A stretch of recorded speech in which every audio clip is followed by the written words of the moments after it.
નસવાડી તાલુકાની કુપ્પા પાણી પુરવઠા યોજના હેઠળ ગનિયાબારી ગામ પાસે પાઇપલાઇનમાં લીકેજ સર્જાતા મોટા પ્રમાણમાં પાણીનો વેડફાટ થયો છે।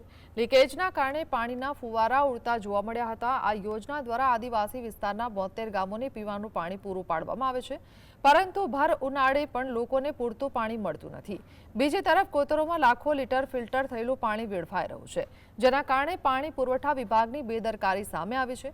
દર વર્ષે પાઇપલાઇન રિપેરિંગ અને વિતરણ માટે સરકાર દ્વારા કોન્ટ્રાક્ટરને કરોડો રૂપિયાની ફાળવણી થાય છે, છતાં યોગ્ય જાળવણી ન થતાં સ્થાનિકોમાં રોષ જોવા મળી રહ્યો છે।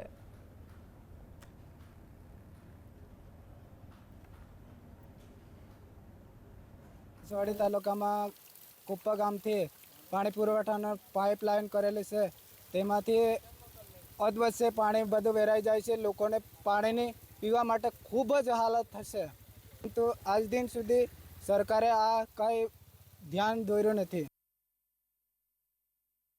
છોટાઉદેપુર જિલ્લાના નસવાડી તાલુકાના આદિવાસી વિસ્તારના 72 ગામો માટે કુપ્પા પાણી પુરવઠા યોજનામાં 72 કરોડના ખર્ચ પછી પણ પાણીની પાઇપલાઇનો જે તૂટે છે તેનો આ વરવો નમૂનો છે। આપ તસવીરોમાં જોઈ રહ્યા છો, આ કુપ્પા ગામ પાસેથી જે પાણી સપ્લાય કરવા માટેની લાઇન છે તે લાઇનમાં મોટું ભંગાણ સર્જાયું છે। એક તરફ પીવાના પાણીની તંગી આ ગામડાના લોકો ભોગવી રહ્યા છે, બીજી તરફ આવી રીતના પાણીનો વેડફાટ થાય છે। લાખો લીટર પાણી જે ફિલ્ટરવાળું છે તે પાણી હાલ કોતરોમાં વહી રહ્યું છે। આપ દ્રશ્યો જોઈ રહ્યા છો, જે નદીની માફક આ પાણી વહી રહ્યું છે। અહીંયા કુપ્પા પાણી પુરવઠા યોજનાના અધિકારીઓ કે કર્મચારીઓ લાઇન રિપેર કરવા માટે આવતા નથી અને પાણી છોડતાની સાથે વાલની અંદર આ રીતના લીકેજ થતાં જે પાણીનો વેડફાટ થઈ રહ્યો છે।